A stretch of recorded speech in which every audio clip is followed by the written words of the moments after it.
everyone and welcome! Yesterday I opened a special chat on our Discord where I let you give me interesting matchups. And today we will look into those matchups as we talk about who would win, according to the lore. Since there are times when these battles would be pretty much one-sided, I picked the most interesting and close matches. So let's start with our first round. Echo versus Vorak. This is a battle that may as well happen in a future story. It is possible that Echo and Vorak even know each other, but we can't be certain. However, Echo knows about Vorak for sure. Vorak is a legend roaming through Zone. Some don't believe he exists, while others have many names for him. The Iron Wolf, the Howler, the Wrath of Zone. Many people don't believe in Vorak because no one can survive his chase. So let's look at the tools and weapons of our contestants. Vorak is fueled by chemicals that turn his pain into literally human fuel.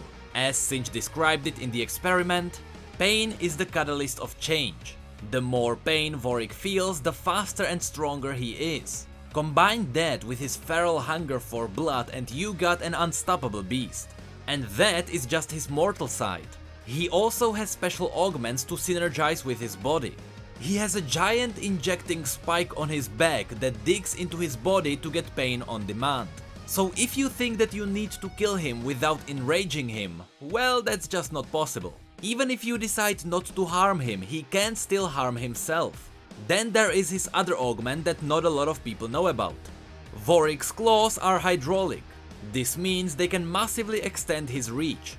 On the other side we have Echo. Normally the one who controls time controls everything, but here this is not the case. Echo's time capsule is broken, so he can only ever go back in time about 10 seconds. Now, while 10 seconds is a lot to change your strategy, it is not enough to run away if you have to. Not from Vorak.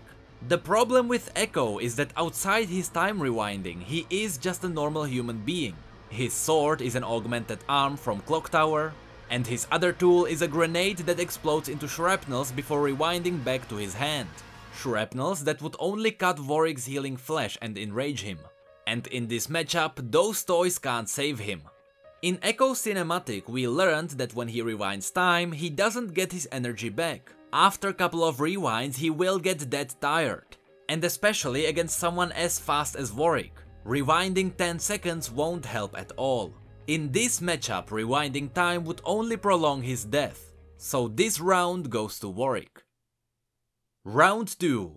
Katarina versus Talon. This one is incredibly difficult to predict. This is a matchup of two master assassins in work, but there are a couple of ways we can figure out the winner. On one side we have Katarina, the master assassin of House Dooku To and the daughter of the legendary General Dooku To. Katarina was trained to be an assassin from an early age. Her father was the best assassin in all of Valoran, so it makes sense that Katarina would be also one of the best. But even with her elite training, her stubbornness and emotional weaknesses can lead her into making mistakes. That's how she got the scar across her eye. She decided to ignore her mission and take down a higher target while the rest of the enemy slaughtered her team. Talon on the other side had a different kind of training. Talon lived in the lower parts of Noxus. He taught himself how to steal and survive, which made him incredibly deadly as a killer, striking from the shadows. In fact, he was so deadly and dangerous that the leaders of Noxus sent assassins after him to get rid of him.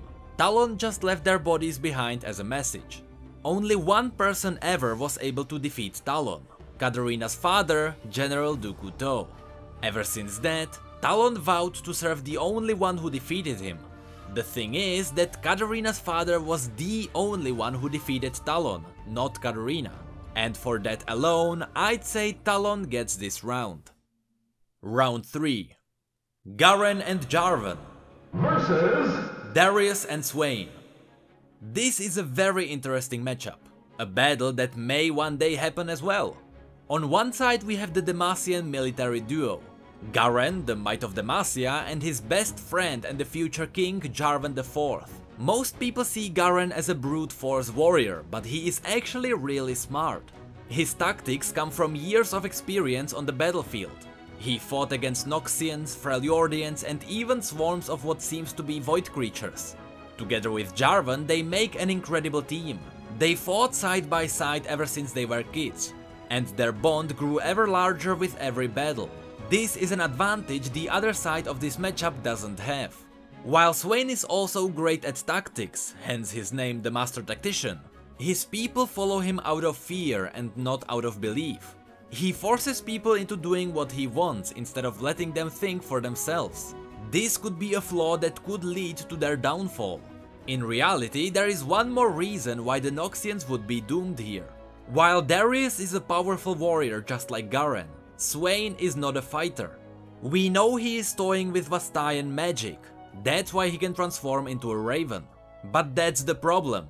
It is magic, something that gets destroyed by every Demacian on the battlefield. Demacian armor and blades are made of petricite, nullifying all magic around them. So in the end, Swain would be useless. So this round goes to the Demacians.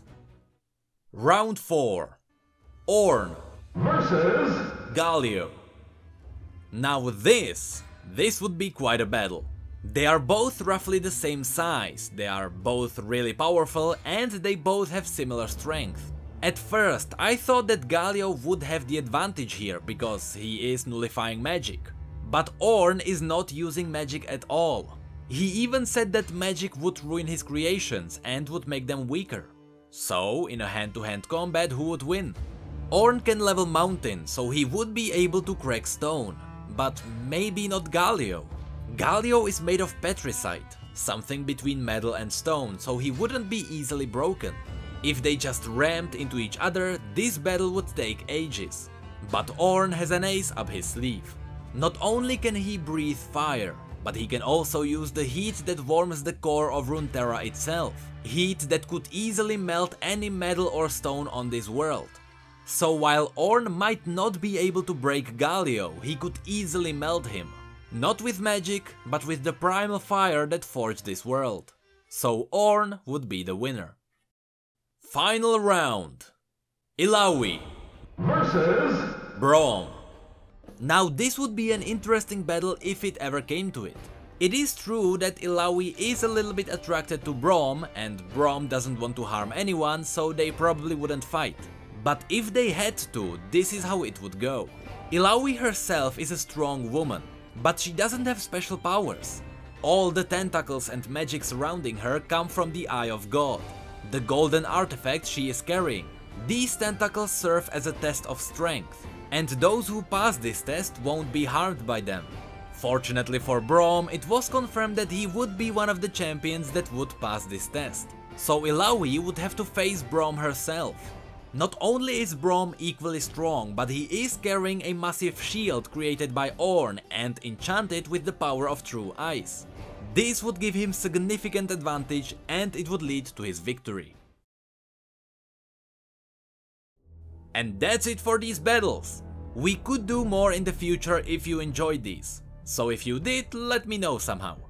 But for now, that's it for this video. If you liked it, feel free to give it a like and subscribe for more lore. You can also follow us on Twitter, Facebook and Discord if you'd like to chat.